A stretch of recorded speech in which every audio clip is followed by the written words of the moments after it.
Ladies and gentlemen, the states are stockpiling food, tons of it. We're learning now, suddenly.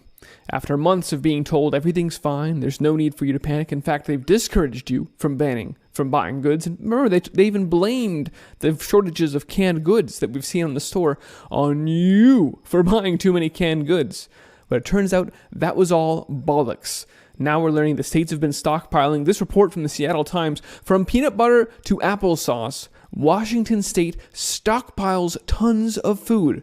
Why? For the need ahead, because they know there are massive interruptions to our supply chain already, that these are escalating, that they're cascading failures building on themselves, that there are harvest labor failures coming in, and that there will be food shortages directly ahead for all of us. It's also baked into the plan.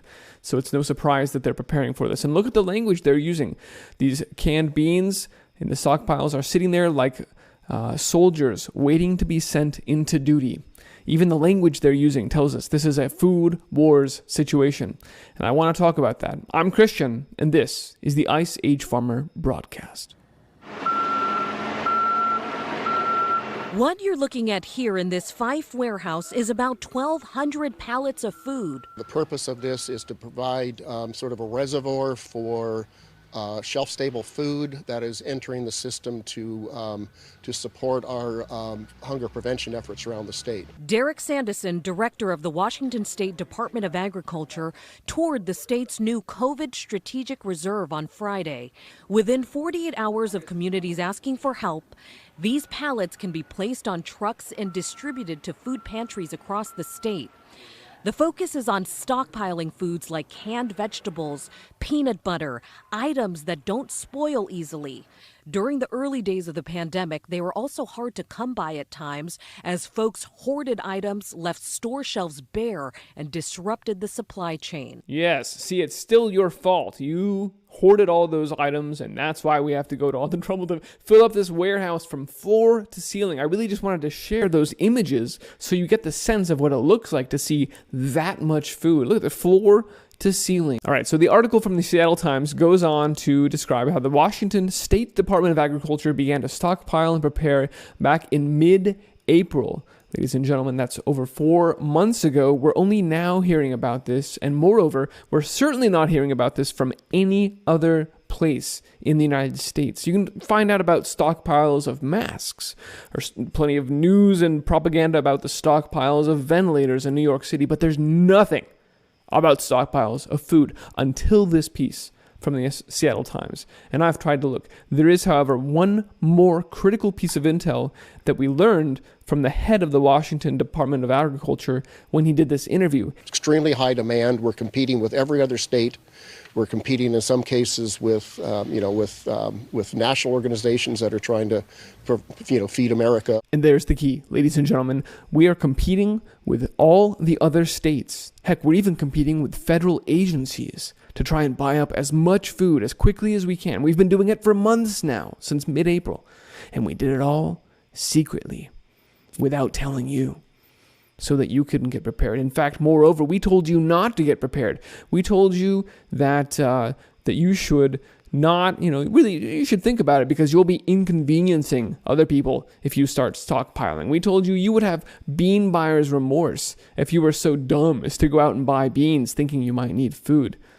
Thanks, NPR. Can you believe the duplicitousness of these people that out of one corner of their mouth, they tell you you should be ashamed if you try and take care of your family? While, with the other hand, they're out buying up as much food as they can, competing with all the other states. Look at this.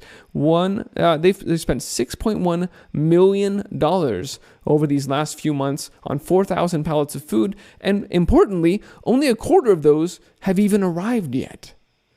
That's why there's no food there. That's why if you go try and back order stored food, it's not going to come for months now, because all the other states and federal agencies have ordered millions of dollars of it, and it's already on back order even for them.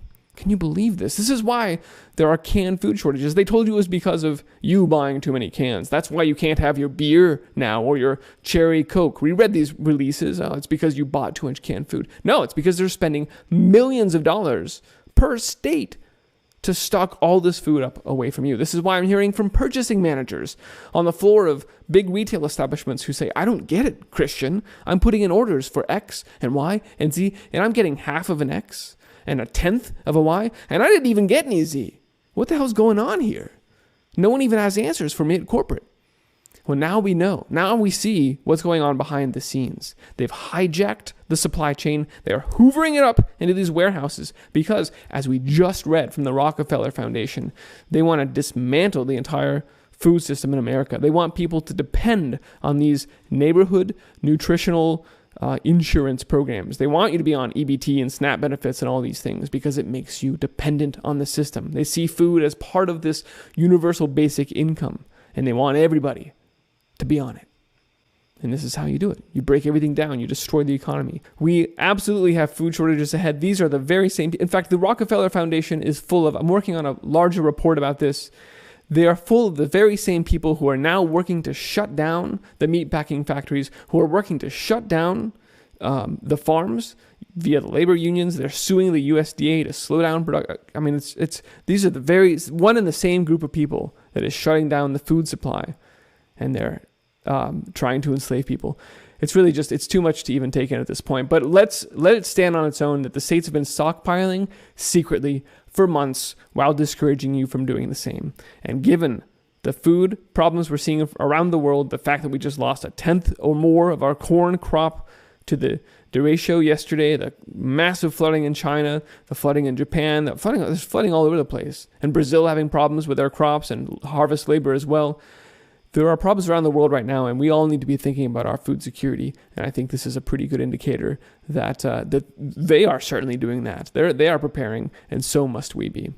Let's leave it there for tonight. I just want to make it abundantly clear that they are indicating quite clearly that there are additional supply chain disruptions and food shortages ahead, that the states and the federal agencies know about this. They have known for months. Even as they told you not to prepare, they have absolutely been stockpiling their warehouses to the roof. This is now literally, you can see the pictures of this happening. And so, as always, the message is, let other people know about what's going on, about the pictures that we can see of what's playing out. Start growing food. Start saving the seeds. Share those seeds with the people around you so that we can all grow beautiful, abundant food, raise terrific, healthy animals, and build fantastic things and awesome futures for our children. Because right now, these people are actively working against us. They are trying to enslave us and deprive us of the basic necessities so that we are forced to acquiesce to their totalitarian agenda. Let's leave it there. Thanks for watching, folks. Please help me spread the word. You can find this report and all my reports on iceagefarmer.com. You can also support this broadcast if you're able and appreciate the information via a few different methods that I've made available. Check out iceagefarmer.com/support to find out how you can help. I very genuinely appreciate that. All right, folks. Thanks for watching. Be well.